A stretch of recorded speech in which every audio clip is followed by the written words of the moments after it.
ओम शांति। भगवत गीता श्लोक क्लास में आज का श्लोक है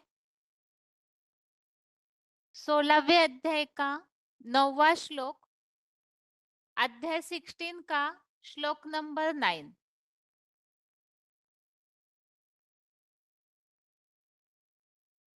16वें अध्याय में हम आसुरी आत्माओं के लक्षणों के बारे में समझ रहे हैं और आज के श्लोक में भी अगले जो अवगुण है या कलयुगी दुनिया में जो आसुरी संप्रदाय है उनमें क्या क्या अवगुण दिखने में आते हैं उनका वर्णन श्लोक में किया हुआ है। श्लोक है एताम दृष्टिम वष्टभ्य नष्टात्मानो अल्पबुद्धयः प्रभवन्त्युग्रकर्माणः क्षयाय जगतो हितः। श्लोक दोबारा, एताम दृष्टिम वष्टभ्य नष्टात्मानो अल्पबुद्धयः प्रभवन्त्युग्रकर्माणः क्षयाय जगतो हितः। श्लोक फिर से, एताम दृष्टिम वष्टभ्य नष्टात्मानो अल्पबुद्धयः प्रभवन्त्युग्रकर्माणः क्षयाय जगतो हिता। श्लोक का संधि विच्छेद है एताम दृष्टिम अवष्टभ्य नष्टात्मानः अल्पबुद्धयः प्रभवन्ति उग्रकर्माणः क्षयाय जगतः अहितः। श्लोक का संधि विच्छेद दोबारा, एताम दृष्टिम अवष्टभ्य नष्टात्मानः अल्पबुद्धयः प्रभवन्ति उग्रकर्माणः क्षयाय जगतः अहितः।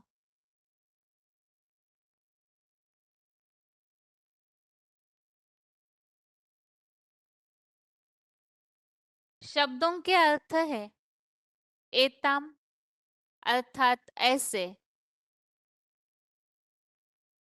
दृष्टिम वष्टभ्य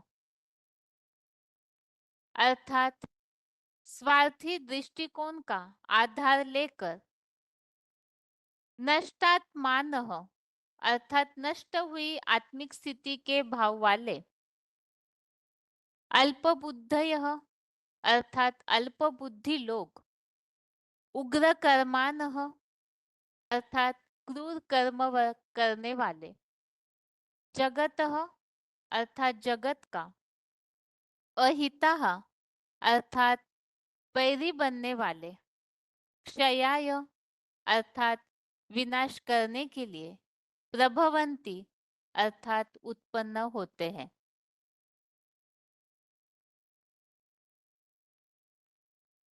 शब्दों के अर्थ दोबारा, एताम अर्थात ऐसे, दृष्टिम वष्टभ्य अर्थात स्वार्थी दृष्टिकोण का आधार लेकर, नष्टात्मानः अर्थात नष्ट हुई आत्मिक स्थिति के भाव वाले, अल्पबुद्धयः अर्थात अल्पबुद्धि लोग, उग्र कर्मानः अर्थात क्रूर कर्म करने वाले, जगतः अर्थात जगत का, अहितः अर्थात बैरी बनने वाले, क्षयाय अर्थात विनाश करने के लिए, प्रभवंती अर्थात उत्पन्न होते हैं।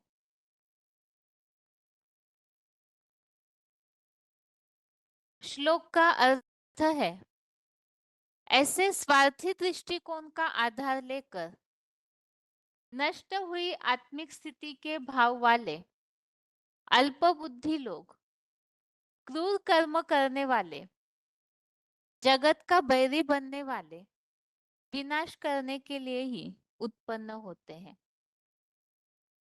आसुरी गुणों के इन लक्षणों में इस बात को बताया हुआ है। जैसे कि पिछले श्लोकों में हमने और भी जो बातें समझी है, एक तो ऐसे जो आसुरी आत्माएं हैं, उन्हें सुखदायी कर्म क्या है और दुखदायी कर्म क्या है पता नहीं होता है। तो कौन सा कर्म करना चाहिए और कौन सा कर्म त्यागना चाहिए, इसकी समझ नहीं होती है। क्योंकि देहभान होने के कारण बुद्धि उनकी संकुचित रहती है और इसके अलावा उनमें सदाचार, शुद्धता या सत्यता भी नहीं होती है। ऐसी आत्माएं जगत को मिथ्या बताते हैं, आधारहीन बताते हैं और इस संसार में ईश्वर के अस्तित्व को मानते ही नहीं है, तो नास्तिक है। और ये संसार जो है, बहुत ऐसे देहभानी लोग हैं जिनकी बुद्धि देहभान से विकार आते हैं और वास्तव में आत्मिक स्थिति अर्थात ही देवताएं जो स्वयं की पहचान करके आत्मिक स्थिति में टिक जाते हैं, तो वही देवताएं हैं। और देहभान वाले जो है, उन्हें 16वें अध्याय के अनुसार राक्षस या असुर बताया है। जहां हम शुरुआत के श्लोकों में पहले, दूसरे और तीसरे इन श्लोकों में दैवी संपत्ति वालों के लक्षण समझ रहे थे, अर्थात देवताओं के दिव्य गुण, तो उसमें इस बात को स्पष्ट किया हुआ है कि आत्म विषयक अध्ययन अर्थात ही आत्मा का ही अध्ययन करते हैं, आत्मिक स्थिति में ही ऐसी आत्माएं रहती है। मन बुद्धि की स्थिरता जिनमें होती है, चित्त का विशेष संयम जिनमें होता है, इंद्रियों की कंट्रोलिंग पावर जिनमें होती है, वो देवताएं हैं। तो जरूर इसके विपरीत जो है वो राक्षस या असुर है। तो जैसे इस श्लोक में उल्लेख किया हुआ है, स्वार्थी दृष्टिकोण का आधार लेकर नष्ट हुई आत्मिक स्थिति के भाव वाले अल्प बुद्धि लोग। तो इसमें श्लोक में जो क्लैरिफिकेशन सहित अर्थ है, उसमें इस बात में और स्पष्टता है। ऐसे स्वार्थी दृष्टिकोण का आधार लेकर नष्ट हुई आत्मिक स्थिति से देहभान के भाव वाले अल्प बुद्धि लोग, क्रूर कर्म करने वाले राक्षस, जगत का महाविनाश होने तक सदाकाल महाबैरी बनने वाले, अंततः पूरा ही एटॉमिक विनाश करने के लिए उत्पन्न होते हैं। तो ऐसी आत्माएं जो है, देवताएं स्वर्ग की स्थापना करते हैं और आसुरी आत्माएं इस दुनिया का विनाश करने का महाभयंकर कार्य करते हैं। तो इस श्लोक में इस बात में बताया है कि वो देहभान वाले होते हैं और देहभान अर्थात स्वार्थी और स्वार्थी अर्थात ही संकुचित दृष्टिकोण वाले। तो इसीलिए जो विज्ञान को बढ़ावा तो दे रहे, भौतिकवाद को बढ़ावा तो दे रहे, लेकिन उसमें स्वार्थीपना होता है और अल्प बुद्धि अर्थात संकुचित मानसिकता होती है।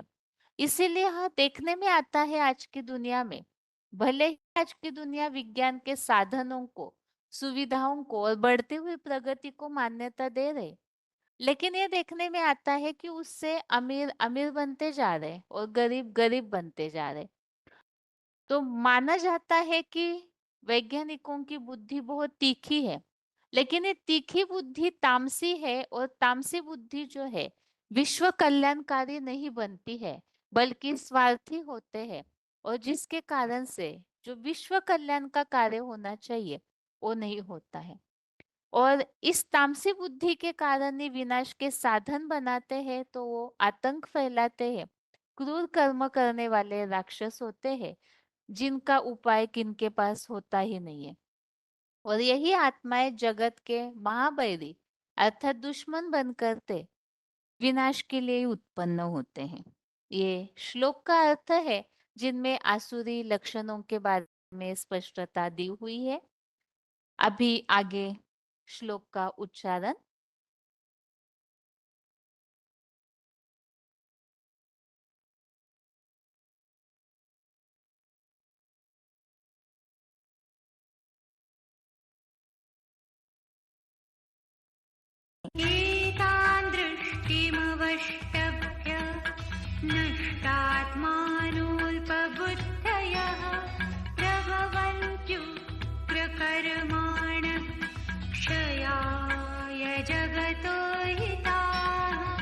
स्वार्थी दृष्टिकोण का आधार लेकर नष्ट हुई आत्मस्थिति से देहभान के भाव वाले अल्प बुद्धि लोग, क्रूर कर्म करने वाले राक्षस, जगत का महाविनाश होने तक सदाकाल महाबैरी बनने वाले, अंततः पूरा ही एटॉमिक विनाश करने के लिए उत्पन्न होते हैं।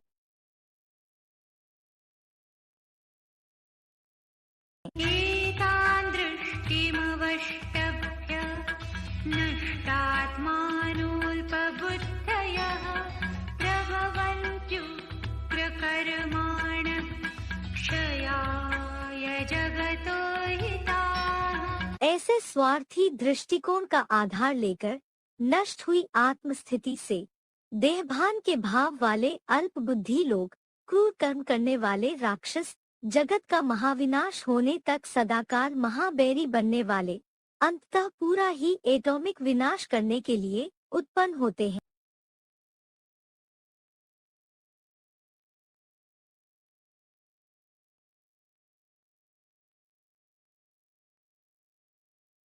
आगे श्लोक में जो बातें आई है उस संबंधित कुछ पॉइंट्स। श्लोक में जो बात आई है, जगत का बैरी बनने वाले महाविनाश के लिए ही उत्पन्न होते हैं। तो पीसीडी नंबर 691 23 मिनट्स के बाद से लिया हुआ पॉइंट। बाप जो आत्माओं का बाप है वो भी सृष्टि पर तब आता है जब ये सृष्टि रूपी मकान पुराना हो जाता है। सतयुग में नया था, उसके बाद त्रेता युग बीता, द्वापर युग बीता, सतो प्रधान से सतो सामान्य, रजो और तमो में आ गया कलयुग के अंत में। अब कलयुग अंत में जब ये तमो प्रधान दुनिया बन जाती है तो सब एक दूसरे के दुश्मन बन जाते हैं। जानवर इतने खतरनाक नहीं है, मनुष्य आत्मा एक दूसरे के लिए इतना खार खा के बैठती है कि संसार में एटम बम बना के रख लेते हैं। इतना खतरनाक औजार जो सारी दुनिया को काल के गाल में ढकेलने के लिए तैयार हुआ बैठा है।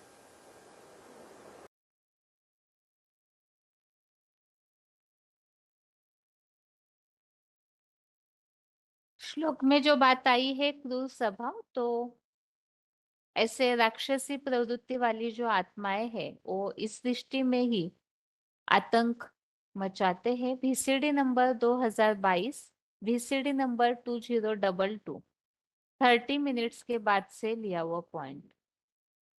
दुनिया में किसी देश के पास इसका जवाब नहीं है अभी।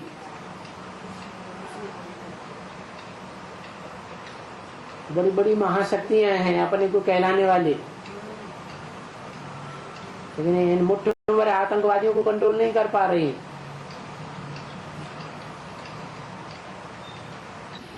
धीरे धीरे बढ़ता ही जा रहा है, कम नहीं हो रही, धीरे धीरे बढ़ता ही जा रहा है।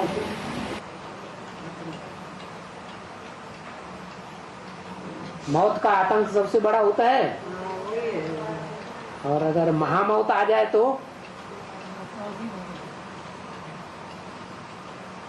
महामौत माने सृष्टि का अंतकाल, महाविनाश। कितना आतंक फैल जाएगा सारी दुनिया में। ये महाविनाश करने वालों का भी कोई ग्रुप है या नहीं है? है? कौन है? अरे क्रूर स्वभाव के हैं।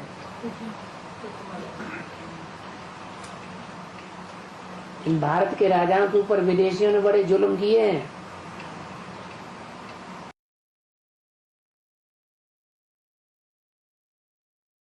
आगे श्लोक में जो बात आई है कि ऐसी आसुरी आत्माएं जो है स्वार्थी दृष्टिकोण का आधार लेकर नष्ट हुए आत्मिक स्थिति वाले और ऐसे देहभान के भाव वाले अल्प बुद्धि लोग। तो एक तो स्वार्थी दृष्टिकोण अर्थात संकुचित मानसिकता होती है और अल्पबुद्धि है, तो इसीलिए जिस तरह की सुविधाएं विज्ञान के द्वारा की जा रही है तो वो पूरे विश्व के लिए लाभदायक नहीं हो पाती है। इसी बात को इस पॉइंट में समझाया हुआ है। VCD number 189, VCD number 189 25 minutes के बाद से लिया हुआ पॉइंट।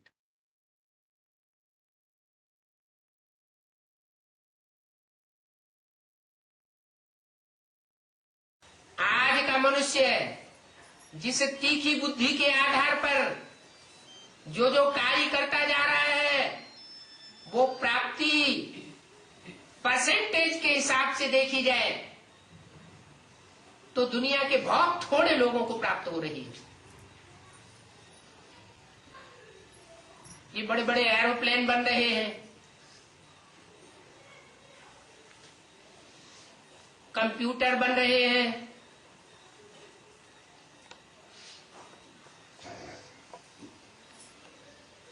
और न जाने क्या क्या चीजें बन रही हैं। इन चीजों से दुनिया के कितने परसेंटेज लोग लाभ उठा पा रहे हैं? ना के बराबर। तो सात्विक बुद्धि हुई या तामसी बुद्धि हुई? तामसी बुद्धि हुई। दुनिया की हालत आज ऐसी हो गई है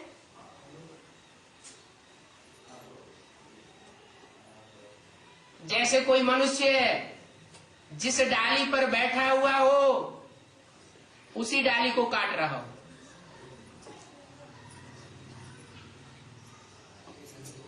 ईर्ष्या देश भरी बुद्धि, ऐसी तामसी बुद्धि ऐसे भयानक अस्त्र शस्त्र तैयार कर चुकी है जिससे थोड़े ही समय में सारी दुनिया नष्ट हो सकती है। उसी दुनिया में रह रहे हैं और उसी दुनिया को नष्ट करने के लिए सामान तैयार कर रहे हैं। उस सामान से जनरल पब्लिक का क्या फायदा हो रहा है? फायदा हो रहा है कि भय बढ़ रहा है। भय जबरदस्त बढ़ता चला जा रहा है, पता नहीं कब क्या हो जाए। देखो अफगानिस्तान की लड़ाई छिड़ी तो दुनिया में कैसे कैसे भय के वाइब्रेशन फैल गए थे। इराक की लड़ाई छिड़ी, कैसा कैसा भयभीत बनाने वाला वातावरण दुनिया का बनने लगा।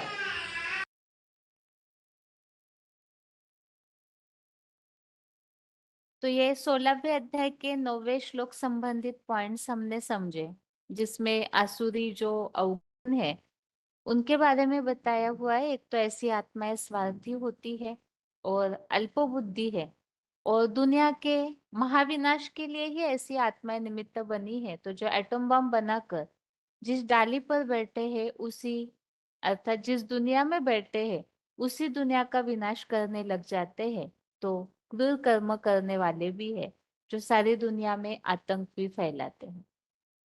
अभी आगे है रिवीजन। रिवीजन के लिए है 12वें अध्याय का 20वां अध्याय 12 का श्लोक नंबर 20। 12वें अध्याय में हमने काफी सारी बातें अभी तक समझी हुई है और ये 12वें अध्याय का अर्थात रिवीजन के श्लोक का अंतिम अध्याय का अंतिम श्लोक है जिसमें भक्ति योग बताया हुआ है। और इस भक्ति योग में विशेषतः साकार और निराकार के उपासकों की उत्तमता का निर्णय और भगवत प्राप्ति के उपाय का विषय। तो इसमें हमने 11वें अध्याय से इस तरह से शुरुआत हुई है इस बात को समझाने की, जहाँ 11वें अध्याय में भगवान ने अर्जुन को विराट रूप दिखाया हुआ है और विराट रूप देखने के बाद अर्जुन ने, जैसे कि शुरुआत में ही भगवान ने अर्जुन को समझाया कि इन आंखों से इन चर्म चक्षुओं से भगवान का वो जो दिव्य स्वरूप है, जो हजारों सूर्य से भी तेजोमय है, उसे नहीं देख सकते हैं। तो उसे देखने के लिए ज्ञान के नेत्र ही चाहिए। शुरुआत में 11वें अध्याय में अर्जुन को भगवान ने विराट रूप का वो सजा सजाया रूप दिखाया, और उसके बाद विराट रूप के द्वारा किस तरह से जैसे जैसे भगवान का वो विराट रूप प्रत्यक्ष होता है, तो इस संसार में विनाश का जो तांडव शुरू हो जाता है वो भी दिखाया। और कालो अस्मि अर्थात महाकाल हूं, इस तरह से परिचय देते हुए अर्जुन जब भयभीत हुए, क्योंकि सारा संसार तीनों लोग जब कंपायमान हो रहे थे, तब अर्जुन ने भगवान से कहा कि आप अपना फिर से सौम्य रूप दिखाइए। और वो रूप देखने के बाद, भगवान का वो वास्तविक विराट रूप देखने के बाद अर्जुन ने भगवान से किस तरह से भगवान को प्राप्त कर सकते हैं, या अर्जुन की इस इच्छा पर भगवान अर्जुन को इस बात को बता रहे हैं। जो 11वें अध्याय में बात समझी थी हमने अध्याय 48 श्लोक में, कि वेद, दान, यज्ञ, स्वाध्याय, तप, कर्म कांड ऐसी क्रियाओं के द्वारा इस मनुष्य लोक में भगवान को कोई देख नहीं सकता है। तो क्या करने से भगवान की पहचान हो सकती है, भगवान को प्राप्त कर सकते हैं? तो इसके लिए ही बताया हुआ है, मत कर्म कृत मत परमो, मत भक्त संग वर्जित। तो इस श्लोक में, अंतिम श्लोक में भगवान ने अर्जुन को बताया है कि एक भगवान के प्रति ही कर्म करना चाहिए, एक भगवान का ही भक्त बन, और सभी से अन्य संग रहित हुआ, सभी प्राणियों से वैरहीन होकर के जो सब प्राणियों को एक समान मानता है, तो ऐसे ही आत्माएं भगवान तक पहुंच सकती है। तो मत कर्म कृत मत परमो मत भक्त। तो इस बात में ही स्पष्टता है कि भगवान के लिए ही कर्म करना है, एक भगवान का ही भक्त बन जाना है, तभी ही भगवान तक पहुंच सकते हैं। अब इसके लिए जरूरी है कि भगवान को ही याद करना है। तो याद कैसे करें? जो बताया है कि सतत ही एक भगवान को याद करना है। तो कैसे याद करें, इस पर भगवान ने अर्जुन को 12वें अध्याय में शुरू के श्लोक में ही ये बात स्पष्ट की है कि वो परम श्रेष्ठ योगी है, जो श्रद्धा से भर करके सदा निरंतर एक साकार में निराकार को ही याद करते हैं। और वो साकार में निराकार की याद कैसी होनी चाहिए, इसके लिए अध्याय 12 का श्लोक नंबर 3 में स्पष्ट किया है कि जो अविनाशी अनिर्वचनीय है और सबके द्वारा चिंतन करने योग्य नहीं है, तो ऐसे ऊंचे शिखर पर बैठे हुए अचल और नित्य उस ध्रुव तारे में अर्थात साकार में जो निराकार को वाचा रहित मन बुद्धि से याद करते हैं। तो भगवान को याद करने की विधि इसमें बताई है। साथ में जो योगी है उनको बताया है इंद्रियों को विशेष संयमित रखकर सर्वत्र समबुद्धय अर्थात सब स्थितियों में समान रहने वाला, वही भगवान को प्राप्त कर सकते हैं। और जो निराकार को याद करने वाले हैं, उन्हें किस तरह से दुख पूर्वक धर्म के धक्के खाने पड़ते हैं, इस बात को भी अध्याय 12 के श्लोक नंबर 5 में समझाया हुआ है। अब साकार में निराकार को याद करना, ये तो याद की विधि बताई, लेकिन सभी ही इसमें समर्थ तो नहीं होंगे एक ही समय पे। उसके लिए तो अभ्यास करना होगा। तो वो अभ्यास क्या है जिससे कि याद की सही विधि और किस तरह से याद करने से भगवान तक पहुंच सकते हैं, इस बात को अगले श्लोकों में स्पष्ट किया है कि पूरी तरह से संपूर्णतया मेरे आश्रित जो सब कर्मों को मुझ में ही संपूर्णतया अर्पित कर अव्यभिचारी याद से ध्यानमग्न हुए मेरी ही उपासना करते हैं। तो अव्यभिचारी रूप से एक भगवान की ही उपासना करने वाले और उनकी प्राप्ति अगले श्लोक में बताई हुई है। तेषामहं समुद्धरता मृत्यु संसार सागरात भवामि नचिरात पार्थ मैया वेशित चेतसाम। ऐसों का संपूर्णतया इस मृत्यु संसार सागर से उद्धार हो जाता है। किनका? तो इसके लिए बताया है मद भक्तों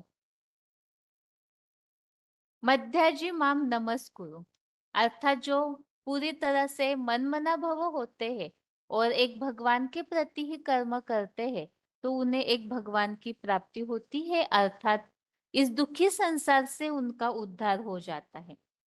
और ऐसे उद्धार के लिए बताया एक भगवान में ही मन लगा और बुद्धि में भी उनमें ही स्थिर कर मय्येव मन आधस्त्व मयि बुद्धिम निवेशय। और अगर इस तरह से जो अव्यभिचारी याद करते हैं तो जन्म जन्मांतर उस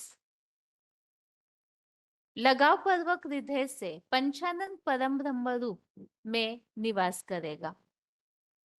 अब ऐसे अगर एक भगवान में ही चित्त लगाने में समर्थ नहीं है तो उनको क्या करना चाहिए? वो अध्याय 12 के श्लोक नंबर 9 में बताया। एक तो इस दुनिया से पूरी तरह से वैराग और योगाभ्यास। अब ऐसे अभ्यास करने में भी समर्थ नहीं है तो बताया है मत कर्म परमो भव, मेरे प्रति कर्म करने वाला बन तो सिद्धि को प्राप्त करेगा। इसके आगे अध्याय 12 के श्लोक नंबर 11 में स्पष्ट किया है मध्योगम आश्रित, अर्थात एक भगवान की ही शरण ले, अर्थात बाकी सभी संबंधों को छोड़कर सब कुछ एक भगवान ही है, जो भक्ति मार्ग में भी गाया जाता है।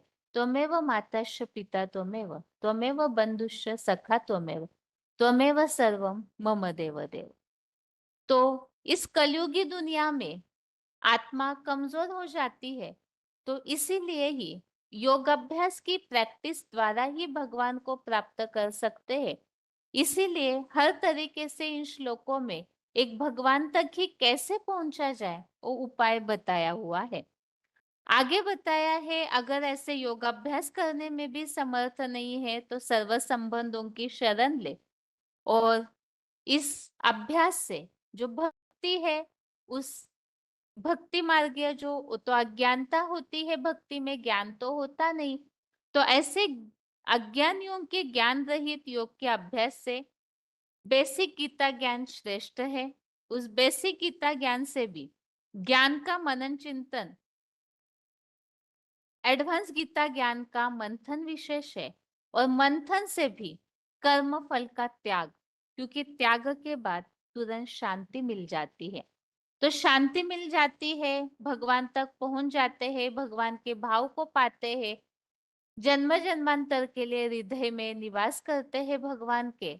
और ऐसे जो आत्माएं हैं जो किसी भी तरह से एक भगवान की याद की ही प्रैक्टिस में लगे रहते हैं, तो ऐसे भगवान तक जो पहुंच जाते हैं, उन भगवत प्राप्त पुरुषों के लक्षण बताए हुए हैं कि वो सब प्राणियों में द्वेष भाव रहित, मित्रता और करुणा भाव वाले होंगे, निर्मोही निरहंकारी होंगे, सदैव हर स्थितियों में समान चित्त का वशकर्ता होंगे, कभी किसी से परेशान नहीं होंगे, न उनसे कोई परेशान होता है, और आनंद भय क्रोध उत्तेजना इन सब से ही मुक्त होते हैं। ऐसी आत्माएं जो है जो एक अव्यभिचारी भगवान की याद करते हैं, सब संबंधों से एक भगवान की शरण लेते हैं, उन्हीं के लिए कर्म करते हैं, तो ऐसी आत्माएं इस दुनिया में किसी से भी कोई अपेक्षा नहीं करेंगे। अनपेक्षा शुचिर दक्ष उदासीनो गतव्यतः। तो ऐसी आत्माएं पवित्र कुशल पक्षपातहीन है, व्यथाओं से रहित है। और अध्याय 12 का श्लोक नंबर 17 12वें अध्याय के 17वें श्लोक में बताया है जो प्रिय से न प्रसन्न होता, न अप्रिय में द्वेषी है, न कोई बात का शोक करता है, न किसी व्यक्ति या वस्तु की इच्छा करता है, शुभ अशुभ का भली भांति त्यागी है और सब स्थितियों में समान, शत्रु मित्र मान अपमान जय पराजय लाभ हानि सर्दी गर्मी सुख दुख इन सब में समान, न कांक्षती अर्थात कोई प्रकार की इच्छा नहीं करते, अंतर्मुखी है, पूरी तरह से बेगर और स्थिर बुद्धि, तो ऐसी जो आत्माएं हैं वो भगवान को प्रिय है।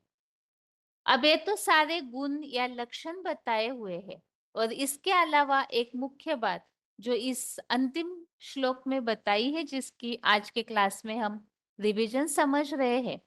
तो अध्याय 12 का श्लोक नंबर 20 है।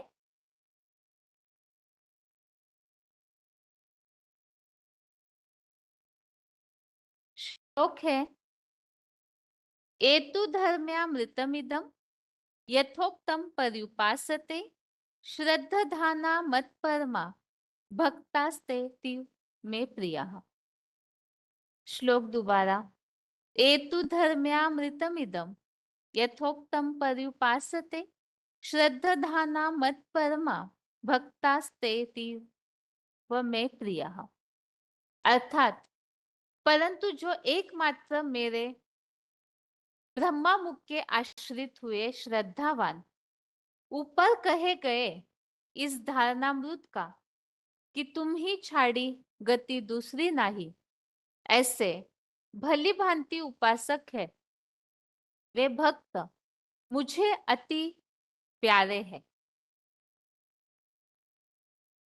परंतु जो एकमात्र मेरे परम ब्रह्मा मुख के आश्रित हुए श्रद्धावान ऊपर कहे गए इस धारणामृत का कि तुम ही छाड़ी गति दूसरी नहीं, ऐसे भली भांति उपासक है, वे भक्त पिता के लिए अपने औरस, आज्ञाकारी, ईमानदार, पुत्रवत मुझे अति प्यारे हैं। तो श्लोक में इस बात को स्पष्ट किया है कि जो एक भगवान के द्वारा मिलने वाला धारणामृत, ज्ञानामृत, और ऊपर 12वें श्लोक में जो बताया है ऊपर कहे गए इस धारणामृत का, अर्थात याद की विधि, और 12वें अध्याय में जो भगवत प्राप्त पुरुषों के लक्षण, ऐसी धारणाएं बताई हुई है कि उनमें किन किन गुणों की धारणा नजर आएगी, जो हमने इस टॉपिक में समझा कि कई सारी बातें बताई है, जिन स्थितियों में एक रस, सदैव स्थिरता वाली जो बातें बताई है। तो ऐसे धारणामृत का जो भली भांति उपासक है, अर्थात इन सब चीजों को, इन गुणों को अपने जीवन में धारण करते हैं, इसीलिए क्योंकि तुम ही छाड़ी गति दूसरी नहीं, जो एक भगवान के अलावा और दूसरी कोई गति नहीं है, इस बात को जो समझते हैं, तो वे भक्त अपने पिता के लिए अपने औरस, आज्ञाकारी, ईमानदार पुत्रवत अति प्यारे हैं। तो इस तरह से यहाँ बताया हुआ है, जो भगवान को प्रिय होंगे वो भगवान के बताए हुए धारणामृत, ज्ञानामृत और उन सब गुणों को धारण करेंगे, और ब्रह्मा मुख के आश्रित हुए, अर्थात ईश्वरीय ज्ञान के ही जो आश्रित है, और एक भगवान के अलावा और दूसरी कोई गति नहीं, ऐसे ईमानदार और आज्ञाकारी बनते हैं। तो ऐसी आत्माएं भगवान को अति प्रिय है। ये 12वें अध्याय का अंतिम श्लोक है, जिसमें इन धारणाओं को बताया हुआ है कि कैसी आत्माएं भगवान को प्रिय होती है। अभी आगे है श्लोक का उच्चारण।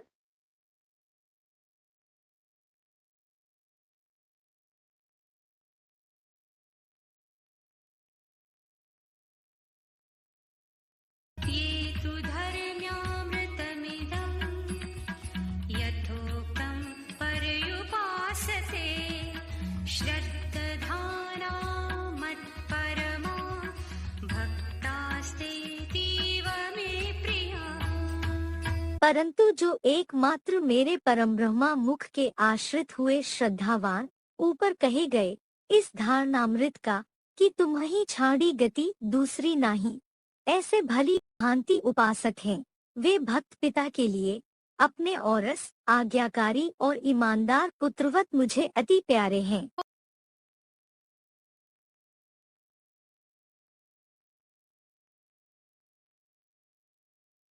ये तु धर्म्यामृतमिदं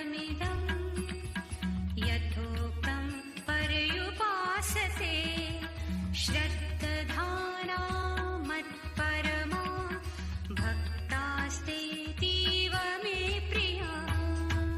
परंतु जो एकमात्र मेरे परम ब्रह्मा मुख के आश्रित हुए श्रद्धावान ऊपर कहे गए इस धारणामृत का कि तुम्हीं छाड़ी गति दूसरी नहीं, ऐसे भली भांति उपासक हैं।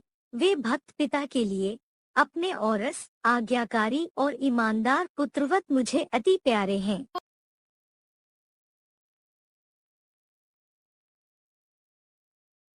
श्लोक में बात आई है ब्रह्मा मुख के आश्रित हुए श्रद्धावान।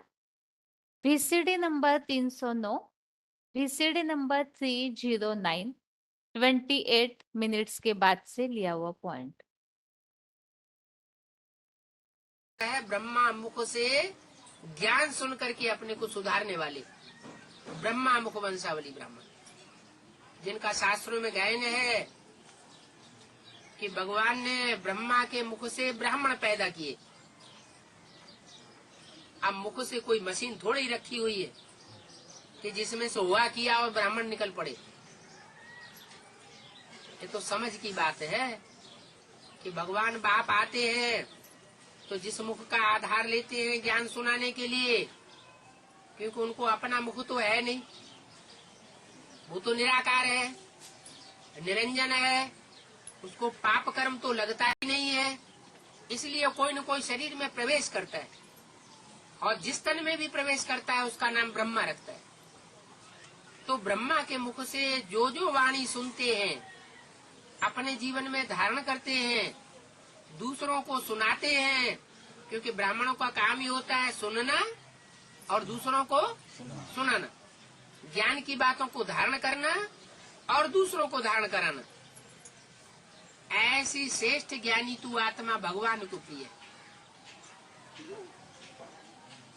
बाकी कुछ ऐसे भी ब्राह्मण तैयार होते हैं जो मुखवंशावली नहीं बनते, माने भगवान बाप ने ब्रह्मा के मुख से जो वाणी उच्चारी उस वाणी पर ध्यान नहीं देते। जो यादगार है मुरली से प्यार माना मुरलीधर से प्यार, भगवान की मुरली से प्यार नहीं तो मुरलीधर से प्यार नहीं। उन्होंने बांस की मुरलियां समझ ली भक्तों ने।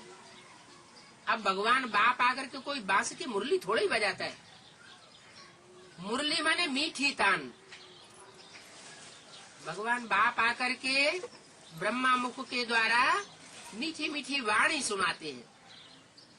जो मीठी मीठी वाणी सुनाते हैं वो इतनी मीठी लगती है कि बार बार याद आती है। सबको नहीं याद आती। क्यों? मीठी चीज तो सबको अच्छी लगनी चाहिए, सबको क्यों नहीं याद आती? कुछ ब्राह्मण ऐसे होते हैं जो ब्रह्मा के चिकने चुपड़ी देह को याद करते हैं, उनकी देह को शरीर को याद करते हैं।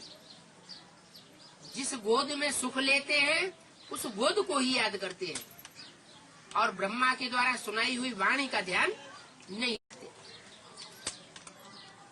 तो वाणी ही तो परमात्मा शिव का साकार रूप है। शिव तो निराकार है, उसके द्वारा जो चीज निकलती है वो क्या चीज है? वाणी ही तो उसकी चीज है, वही तो उसका वर्षा है। उस वाणी का अगर किसी ने महत्व तो नहीं दिया और देह को पकड़ लिया, जिस देह में परमात्मा ने प्रवेश किया, तो इससे साबित होता है कि वो जन्म जन्मांतर देह से चिपकने वाली आत्मा है। 5 तत्वों को उसने ज्यादा महत्व दिया है, आत्माओं को महत्व नहीं दिया है।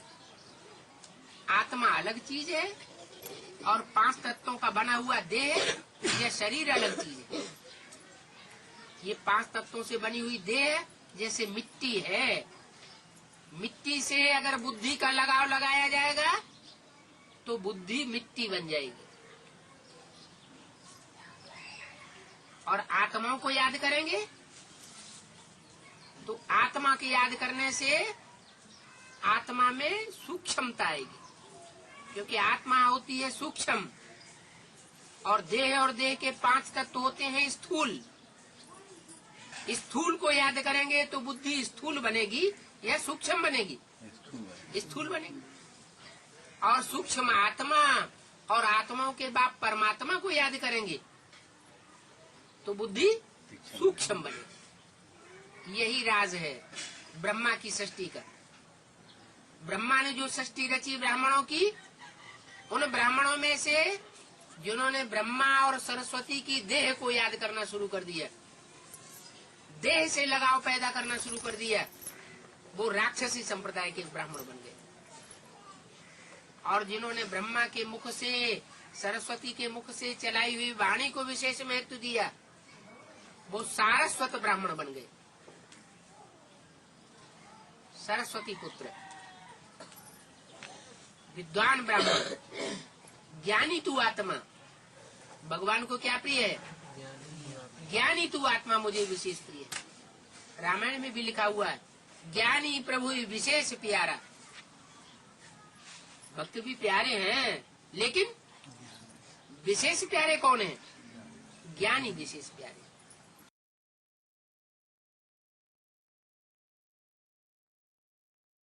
अगला पॉइंट है VCD नंबर 2312, VCD नंबर 2312, 2 घंटा 8 मिनिट के बाद से लिया हुआ पॉइंट है। तुम्ही छाड़ी गति दूसरी नाही के उपासक।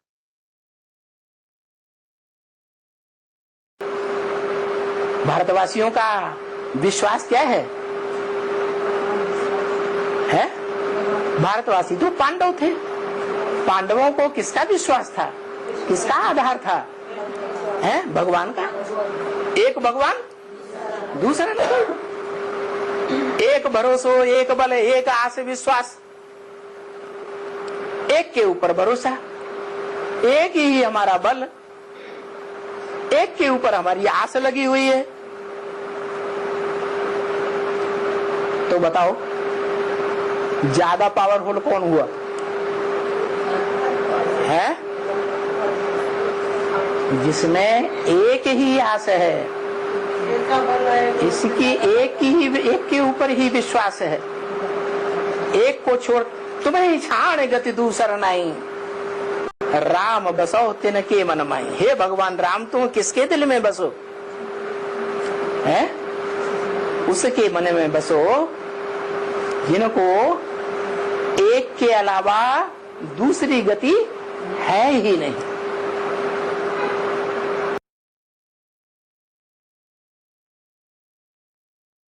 अगला पॉइंट है, श्लोक में जो शब्द आया हुआ है कि जो भगवान के इस धारणामृत का, ज्ञानामृत का धारणा करते हैं, वो इस तरह से औरस पुत्र है, ईमानदार है, आज्ञाकारी है, और ऐसी आत्माएं ही भगवान को प्रिय है। तो औरस पुत्रवत अर्थात क्या? VCD नंबर 2341, VCD नंबर 2341, 2 घंटा 34 मिनट, 2 hours 34 minutes के बाद से लिया हुआ पॉइंट है। दूसरे धर्म में जो कन्वर्ट होते हैं उनकी ये निशानी है क्या?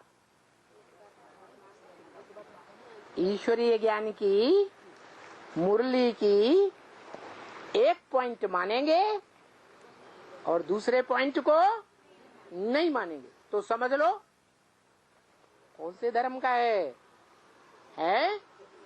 दूसरे धर्म का है, द्वैतवादी है। एक बाप को फॉलो करने वाला नहीं है। जो एक बाप का बच्चा होगा, उस एक बाप के बच्चे में एक बाप का संकल्पों का खून बहेगा या दूसरे बाप का भी संकल्पों का खून बहेगा। और संतान उसे कहा जाता है, असली बाप का बच्चा। दूसरे को बाप बनाया होगा तो भी उसकी निशानी है। इसलिए मुरली में डायरेक्शन दिया है, एक से सुनना चाहिए। क्या? एक से सुनना चाहिए। अनेकों से सुना तो व्यभिचारी ज्ञान हो जाएगा। जैसे द्वापर युग से भारतवासी ढेर के ढेर देवात्माएं दूसरे दूसरे धर्म पिताओं की बातों में बरगलावे में आते रहे और दूसरे धर्मों में कन्वर्ट होते रहे। सुन करके कन्वर्ट हुए या बिना सुने? तो बोला भारतवासियों की एक खासियत है क्या? सुनी सुनाई बातों से भारतवासियों ने दुर्गति पाई है। तो एक बाप को जानना, पहचानना, मानना और उसके रास्ते पर चलना और दूसरों को भी चलाना, उसको कहेंगे एक बाप का बच्चा।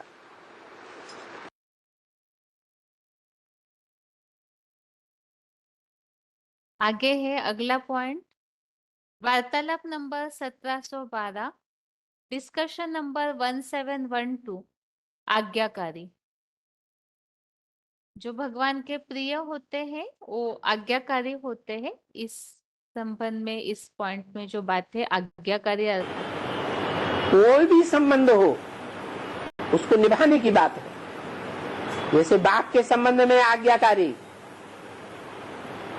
शिव हमारा बाप है तो हम आज्ञाकारी बच्चे बने हैं। जैसी जैसी आज्ञाएं वो मुरली में दे रहा है, श्रीमत दे रहा है, उन आज्ञाओं का मैं फॉलो करता हूँ या नहीं करता हूँ? अगर नहीं करता हूँ तो मैं पक्का बच्चा नहीं हूँ आज्ञाकारी। बच्चा वो जो बाप की आज्ञा को माने। ब्रह्मा बाबा के 2 बच्चे थे। ब्रह्मा बाबा उन बच्चों को अपना बच्चा नहीं माना। क्यों नहीं माना? क्योंकि वो अवज्ञाकारी थे, बाप की आज्ञा को फॉलो ही नहीं किया। तो बाप के संबंध में आज्ञाकारी हो।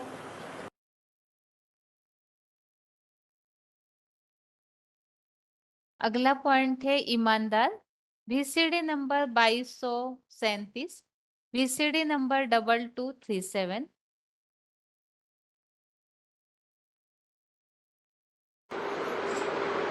और टीचर के संबंध में ईमानदार,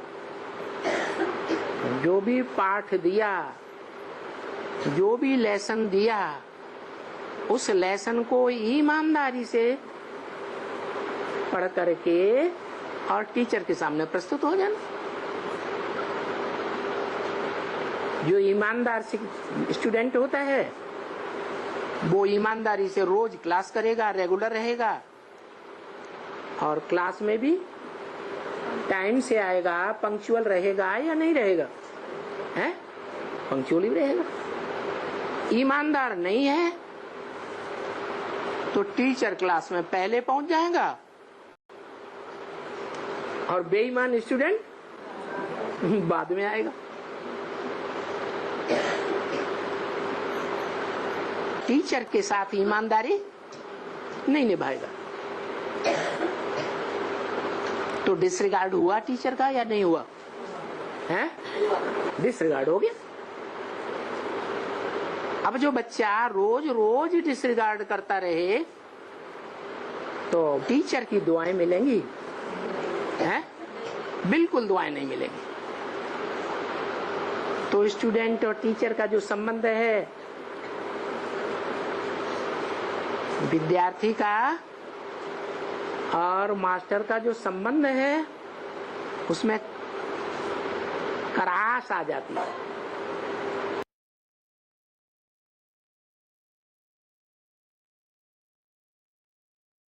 तो इस तरह से 12वें अध्याय के श्लोक, अंतिम श्लोक संबंधित जो यहाँ बताया हुआ है भगवान के प्रिय भक्तों के लक्षण, उसमें अंतिम श्लोक में इस बात को बताया है कि ब्रह्मा मुख से जो ज्ञान मिलता है उसके ही आश्रित हुए और एक भगवान के अलावा दूसरी कोई गति नहीं ऐसे मानकर दिए हुए धारणामृत को जो ग्रहण करते हैं और ऐसी आत्माएं जो ईमानदार और आज्ञाकारी बनती है तो वही भगवान को प्रिय है। अभी आगे है आज का श्लोक, एक बार रिवाइज करके आज का क्लास पूरा करते हैं। 16वें अध्याय का 9वां अध्याय 16 का श्लोक नंबर 9, इसमें आसुरी जो लक्षण है, अवगुण है, उनके बारे में बताया है। और इन सभी लक्षणों को यदि हम गौर से देखें तो आज की दुनिया के लोगों की जो स्थिति है वही यहाँ पर वर्णित गीता में की हुई है। श्लोक है, एतम दृष्टिम वष्टभ्य नष्टात्मानो अल्पबुद्धयः प्रभवन्त्युग्र कर्माणः क्षयाय जगतो हितः। श्लोक दोबारा, एतां दृष्टिं वष्टभ्य नष्टात्मानोऽल्पबुद्धयः प्रभवन्त्युग्रकर्माणः क्षयाय जगतो हितः। अर्थात ऐसे स्वार्थी दृष्टिकोण का आधार लेकर नष्ट हुई आत्मिक स्थिति से देह भान के भाव वाले अल्पबुद्धि लोग, क्रूर कर्म करने वाले राक्षस, जगत का महाविनाश होने तक सदाकाल महावैरी बनने वाले, अंततः पूरा ही एटॉमिक विनाश करने के लिए उत्पन्न होते हैं। तो श्लोक में इस बात को स्पष्ट किया है कि ऐसी आसुरी आत्माएं जो है स्वार्थी होती है और अल्प बुद्धि होते हैं, क्रूर कर्म करने वाले, जगत के महाविनाश के लिए ही उत्पन्न होते हैं। इस श्लोक का अर्थ है, आज के क्लास में 2 श्लोकों को हमने समझा, एक तो 12वें अध्याय का 20 और 16वें अध्याय का 9वां। इसके साथ ही आज के लिए गीता क्लास यहाँ ही पूरा करते हैं। ओम शांति।